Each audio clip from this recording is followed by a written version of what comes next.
Hi there, this is John Hyman from Commercial Real Estate Online.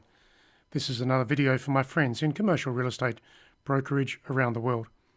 Indeed, if this is the first time you're visiting our channel, please check out our website, which is commercial-realestate-training.com. At the website, you'll get plenty of tips, tools and ideas relating to commercial real estate brokerage.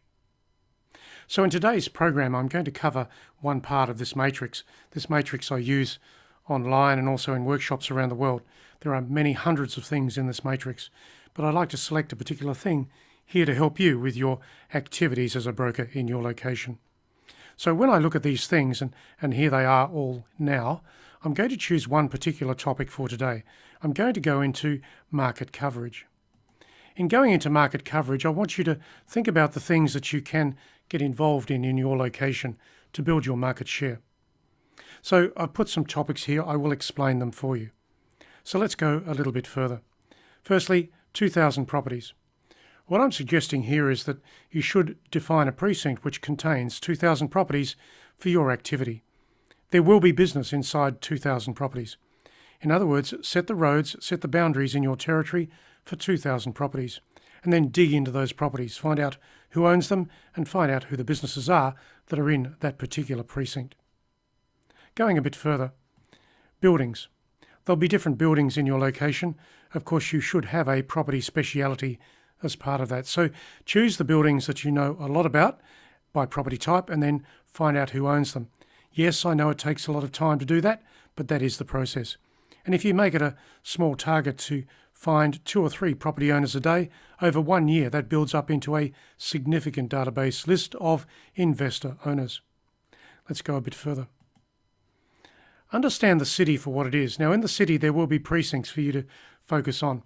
Precincts of opportunity, maybe good streets, good buildings, good zones. Maybe it's somewhere where the best buildings are located. So understand the city for what it is. Choose the precincts within the city that you can work with and get to know everybody in the precincts. Next topic here is your contact processes. Now, you should be merging a few contact processes together. When you look at that, these are the things that you do every day. You choose the things that you can do efficiently and directly in your property market. There'll be cold calling, of course. Yes, you need to make cold calls, and that's a good thing because it will help you grow your market share efficiently, directly, and quite fast over time. Direct mail, you can send out direct mail pieces to particular property investors or property owners. That's fine. If you send it out, make sure you follow it up. Door knocking is a good thing. When you get into a door knocking process in the streets and the precincts, you will find people to talk to, and they will share information with you regards their property market, what they're thinking, what they're doing, and what their neighbouring businesses are doing. That's a good thing. Contact processes, email, that's useful, of course. Email is out there, everyone uses it. The only problem with email is it doesn't always get answered, and that's where you need to make the phone calls to follow things up. Next, I have a focus on street coverage. So I said earlier that you should focus in certain precincts. We'll find the right streets within the precincts, drill right down into street coverage in those precincts. The other thing here is telephone prospecting. As part of that, you can actually put business owners into that telephone prospecting process. So that's investors, property owners, and business owners. That's the telephone prospecting model. So let's go a little bit further. Geographical boundaries. I said earlier that you need to set those geographical boundaries that work for you. That will be streets. Within those streets, you will have your buildings, your zones, your precincts, and you'll get to know everything that's going on inside those geographical boundaries. Let's go down a little bit further. I put the industrial property topic here because you may focus on industrial. If you do, make sure you know about the property types, where the buildings are, the best buildings, the rents, the occupancy issues, and just who may need to move over the next 2 years. That is, a business needing to move. Further to that, office property, of course. Office property is a very important part of the market segments today. In saying that, office property has actually changed over the last 5 years. It's changed because the office type businesses are occupying less space because the workforce, and particularly the sales force, is largely out in the marketplace, and they're connecting to the office through computers, through cloud-based applications. So the businesses that are office-based businesses really don't need a lot of office space. Perhaps even two-thirds of what they used to have a few years ago. Let's go a bit further. Your primary zone of activity. Define that in your precinct. That will be a full 75% of where your business will come from. Your primary zone is where most of the business will come from. Do you know where that is? I hope so. Let's go to the secondary zone here. That is where 25% of your business will come from. That's like the secondary zone you don't worry too much about, but things will come to you from that zone. So when you look at your market, and let's look at the suburban areas, maybe you have a CBD in a town or city to work with, and then you have the suburbs around the CBD.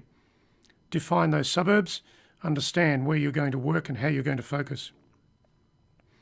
So in saying all of this, there are territories for you to focus into. The territories are defined by this plan. This is a plan. This is all about market coverage. So what I've done here is I've given you a number of issues to think about in your commercial real estate brokerage to get focused when it comes to taking action with buildings, with owners, with business owners, and getting some market coverage in your precinct. Remember I said, get your primary zone defined and also get your secondary zone defined. Then check out the buildings in that location, the buildings and the ownerships. So that is the matrix for today. That was one part of this massive matrix that I use in my workshops around the world. Of course, you can check out our website at commercial-realestate-training.com. At the website, you'll get plenty of tips, tools and ideas relating to brokerage in the market today, and you can sign up for one of our courses. It's free and it's there for you.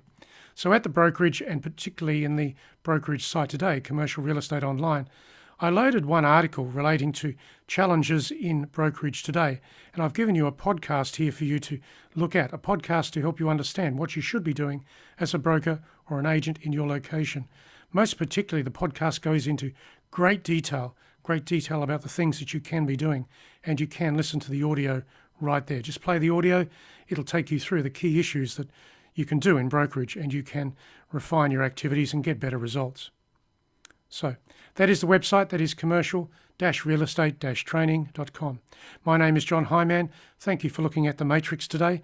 Of course, there'll be many other videos here to help you online with your commercial real estate results and your focus.